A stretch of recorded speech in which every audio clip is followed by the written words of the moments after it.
Bonjour à tous, j'espère que vous allez bien. Ça fait vraiment un moment que j'ai pas fait de vidéo sur ma chaîne.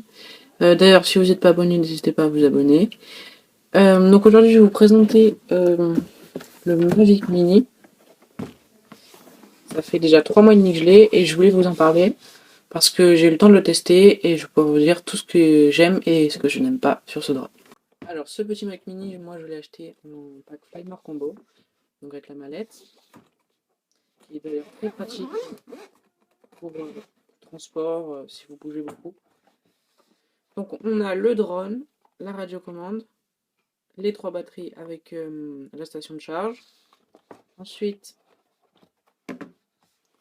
on a là 2 câbles, ils y sont pas, et voilà. Ensuite, on a une petite boîte comme ça en carton. À l'intérieur, il y a 8 hélices de rechange, un tournevis. Comme je vous le dis, moi je l'ai acheté en pack Flymore Combo, mais il existe en pack seul, donc vous allez avoir que le drone, ainsi qu'une batterie, la radiocommande, avec son petit câble qui permet de connecter soit en Lightning en USB-A ou en USB-C vers micro USB, donc qui se branche sur la radiocommande, qui vous permet en fait de connecter votre téléphone. Il y a 3 câbles, hein, c'est vendu, les 3 ensemble. Donc vous branchez comme ça sur le côté.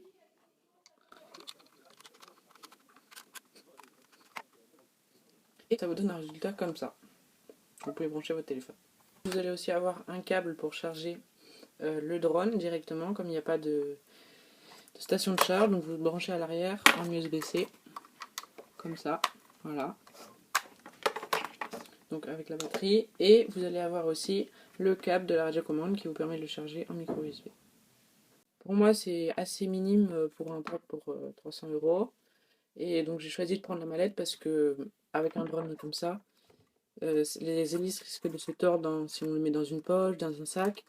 Pour moi c'était pas très sécure, donc j'ai préféré prendre le pack Flymore Combo. D'ailleurs, comme vous pouvez le voir, les hélices se baladent facilement pour avoir un poids assez minime, donc de 249 grammes. C'était le but de DJI et c'est ultra pratique. Regardez, c'est marqué ici. Et donc ça vous permet dans certains pays, ne pas avoir à enregistrer votre produit ou avoir certains permis qui sont assez compliqués à avoir. Donc ce pack-là, le plus bas, donc pas le Flymore Combo, le plus petit, il est à partir de 300 € sur le site officiel de DJI. À l'heure où je tourne la vidéo. Celui-là, il est à partir de 400 €. Donc pour moi, 100 € de plus, ça les vaut pour avoir 3 batteries, parce qu'une batterie est égale à 31 minutes annoncée par DJI. Et la batterie de la radiocommande, pour moi, elle me fait environ... c'est affiché en points, donc là j'en ai 3, mais normalement il y en a 4. Pour moi, un point lumineux est l'équivalent de 2 batteries et demie. Donc la radiocommande tient facilement 8-9 batteries. Comme avec tout appareil électronique, en général il faut avoir une carte SD. Donc moi j'en ai une ici de 64 Go. Je vous conseille la marque SanDisk, qui est même sur le site DJI. C'est une pour moi des meilleures marques de cartes SD parce qu'elles sont assez résistantes et elles ont un débit assez puissant. La carte SD, vous allez l'insérer à l'arrière du drone comme ça.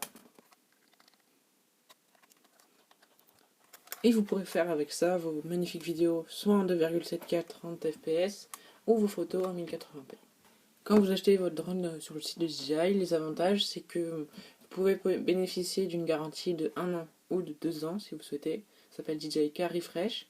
Donc c'est-à-dire que si ça vous couvre tous les crashs dans les obstacles, les crashs dans l'eau. Et donc si vous crachez votre drone, vous l'envoyez à DJI et normalement il vous en renvoie un neuf. Vous avez le droit à 3 crashs en 2 ans pour l'assurance des 2 ans et à, si je ne me trompe pas, 2 crashs en 1 an pour la première assurance. Ce mini SE, il est à la fois léger, comme vous pouvez le voir avec ses hélices, et il est aussi à la fois compact, donc ça veut dire qu'on peut le ranger très facilement. Si vous faites de la randonnée, le déplier facilement et le ranger très facilement, c'est très pratique, alors qu'un gros drone comme un Mavic 3, ce sera plus encombrant et ça demandera plus de temps. Je l'ai également pris parce que moi je suis encore débutant dans les drones. L'avantage de ce drone que d'autres drones n'ont pas, d'autres marques, j'enlève la nacelle de protection, coquille de protection pardon, c'est qu'il a une nacelle stabilisée 3 axes. Attendez, je vais vous montrer. Donc là, si vous allez à droite, à gauche, avant, arrière, la caméra sera toujours stable, donc ce qui vous permet de faire des vidéos fluides. Elle est stabilisée 3 axes parce qu'il y a un lacet qui vous permet que quand vous faites des mouvements brusques, ça va accompagner le mouvement. Vous allez avoir l'axe à la verticale, l'axe à l'horizontale. Et vous allez aussi pouvoir incliner la caméra vers le haut et vers le bas, grâce à la molette sur la télécommande qui se situe juste ici. Donc si vous regardez, je vais la baisser. Vous pouvez la baisser jusqu'à 90 degrés. Voilà, pour faire des plans complètement vers le bas. Et vous allez pouvoir la monter, pas totalement, et pouvoir faire des plans avec les nuages, c'est assez sympa. Voilà, jusqu'à là, maximum. Pour changer de batterie, c'est vraiment tout simple. Vous allez aller à l'arrière du drone. Vous avez un petit capot que vous allez soulever. C'est très simple. Et puis là, votre batterie, vous avez juste à la pincer et à la sortir. C'est vraiment tout bête. Vous pouvez voir la batterie de chaque batterie. Voilà, ça donne ça. Et c'est pareil pour la télécommande. Un appui bref sur le bouton d'alimentation. Et vous allez avoir le pourcentage. Mais du coup, comment on allume le drone? Eh ben, c'est très simple. Toujours sur le même bouton. Un appui bref, un appui long. Et là, normalement, vous allez avoir la nacelle, voilà. La télécommande, c'est pareil. Appui bref, suivi d'un appui long. Avec le petit bruit.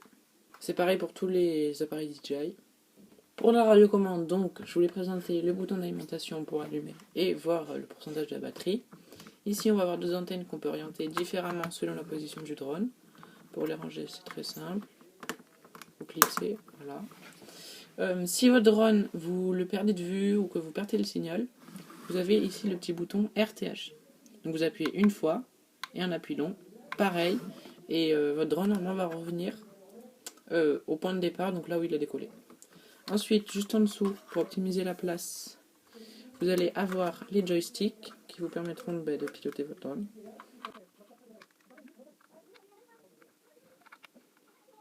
Comme ceci. Mais alors, du coup, ce Mini SE, qu'est-ce qu'il a et qu'est-ce qu'il n'a pas rapport aux autres drones DJI? Il n'a pas de détection d'obstacle. Donc si je fonce dans un obstacle, il ne va pas s'arrêter, il va percuter. Il n'a pas non plus de tracking, donc ce qui vous permet de vous suivre. Par exemple, si vous faites du ski ou de la marche ou même du vélo, il ne vous suivra pas. Vous serez obligé de le piloter. Ou vous aurez des applications tierces comme Litchi, qui sera payante, mais une portée correcte, mais pas incroyable. 4 km annoncés par DJI sans obstacle, c'est suffisant pour un débutant. Il n'a pas non plus de capteur thermique, comme aurait un Mavic 3. Mais franchement, pour un débutant qui veut faire quelques belles images, un capteur thermique, c'est pas utile. Mais par contre, il a un RTH qui lui permet de retourner tout seul à son point de départ, comme je vous l'ai montré sur ce bouton-là. Donc c'est très pratique en perte de signal. Il est à un prix raisonnable pour moi.